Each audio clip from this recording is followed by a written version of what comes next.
गुरु के प्रति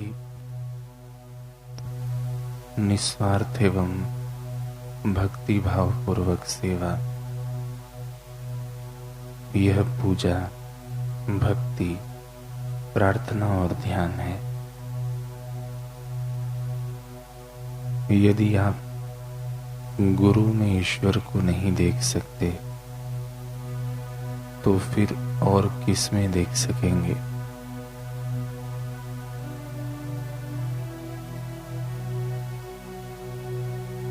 जब तुम मेरे समक्ष निखालिस होकर अपना हृदय खोलोगे तभी मैं तुम्हें सहाय कर सकूंगा। अपने मित्रों, आदर्शों तथा गुरु या आध्यात्मिक आचार्य के प्रति वफादार एवं सन्निष्ठ रहो। अनुकूल होने का विरल गुण बहुत कम लोगों में होता है और यह एक उत्तम गुण है।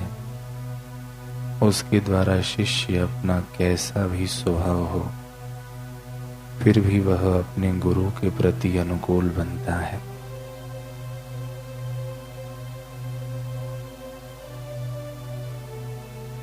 गुरु की सेवा करने की उत्कंठा एवं लगन शिष्य में होनी चाहिए। गुरु के प्रति भक्ति भाव तमाम योग्य मानव महिच्छाओं का एकमात्र ध्येय है।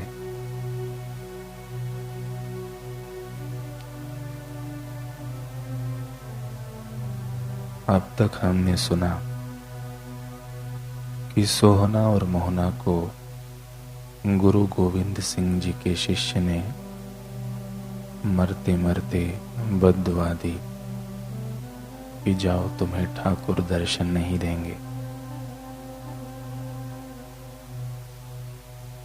सोहना और मोहना इस पीड़ा को लेकर बड़े व्यथित हुए और वे गुरु गोविंद सिंह जी के दर्शनों का प्रयास करने लगे, परंतु उन्हें दर्शन नहीं मिल पाता। एक दिन किसी ने बताया कि गुरु साहब को यहीं पास में कहीं प्रवचन करने जाना है तो वे तुम्हारे हवेली के सामने से ही गुजरेंगे। यह खबर सुनते ही सोहना और मोहना बड़े प्रसन्न हुए। गुरुदेव को जिस राह से गुजरना था वहां सुबह से ही असंख्य भक्त फूल मालाएं लेकर गुरुदेव के दर्शन के लिए कतारबद्ध खड़े हो गए। ढोल नगाड़ों और जय घोषों ने वातावरण को और भी आनंद से भर दिया। गुरुदेव के आगमन के पल अब एकदम करीब आ गए थे। सोहना मोहना भी आरती की थाली सजाए अपनी हवेली के द्वार पर आ खड़े हुए। उनका दिल जोरों से धड़क रहा था। थोड़ा डर भी था, परंतु खुशी ज्यादा थी कि गुरु दर्शन होने ही वाले हैं। समय की सुइयां आगे बढ़ती गई,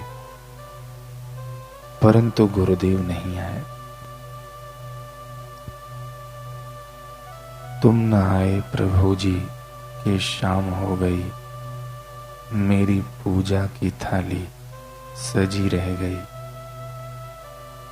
भोग रखा, फूल रखा, मुरझा गए, आरती भी जली की जली रह गई। नियत समय गुजर गया,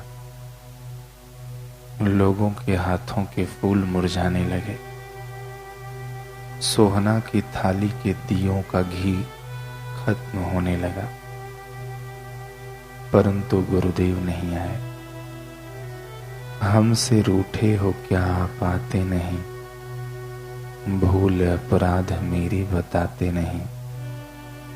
तेरे चरणों में बैठे बैठे शाम हो गई, परंतु मन में दर्शन की इच्छा बनी रह गई। तुम न आए प्रभु जी कि शाम हो गई। शाम हो गई। सब हैरान थे कि क्या हो गया, क्योंकि खबर के अनुसार गुरु साहब को अपने वर्तमान निवास से चले हुए तो काफी समय हो चुका था। इतने में एक और खबर फैली जो चौंका देने वाली थी। खबर थी कि गुरुदेव ने इस मार्ग पर मुड़ने से पहले ही अपना घोड़ा खेतों में से निकाल दिया था। वे इस मुख्य रास्ते का त्याग कर खेतों के बीच से सत्संग स्थल की ओर चले गए थे। यह सुनते ही सोहना मोहना की तो एक पल के लिए सांसें ही बंद हो गईं।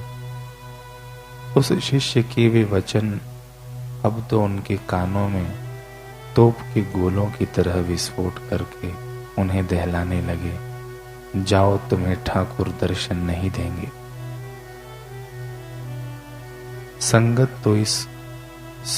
तो इसे गुरु की कोई लीला समझ सत्संग स्थल की ओर बढ़ गई, परंतु सोहना मोहना लुटे पिटे से अपनी हवेली की चौखट पर ही बैठे रह गए।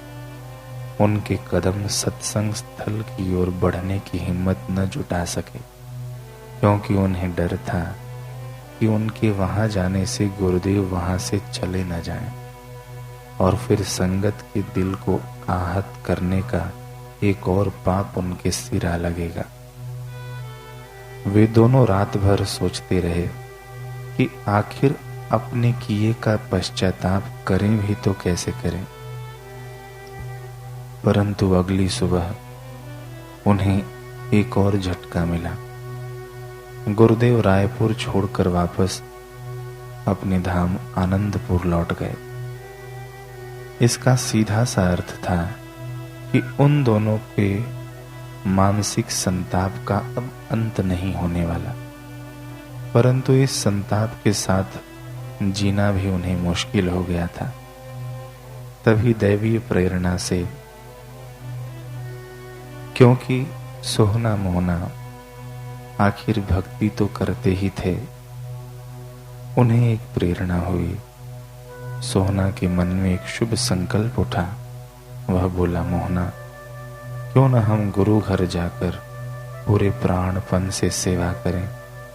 हो सकता है तब गुरुदेव हमें क्षमा कर दें, क्योंकि मैंने सुना है द्वार धनी के पड़े रहो, धक्का धनी का खाए, कबहू तो धनी निवाजिसी जो दर छोड़ न जाए।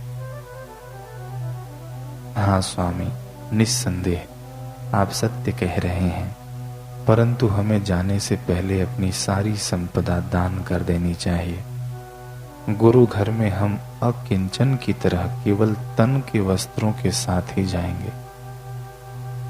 सोहना ने कहा, वाह, अति सुंदर विचार है।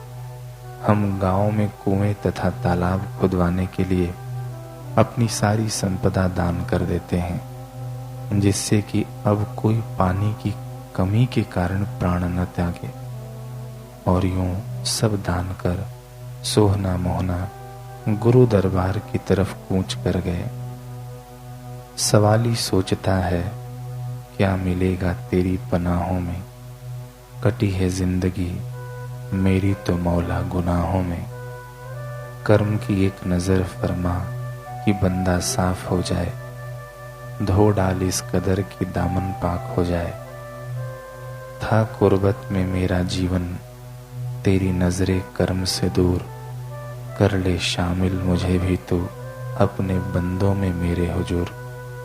पिला दे दो घूंट नजरों के, सुन मेरी इल्तिजा साकी। पिला दे दो घूंट नजरों के, सुन मेरी इल्तिजा साकी। तेरी चौखट में कटेगी जो मेरी उम्र है बाकी।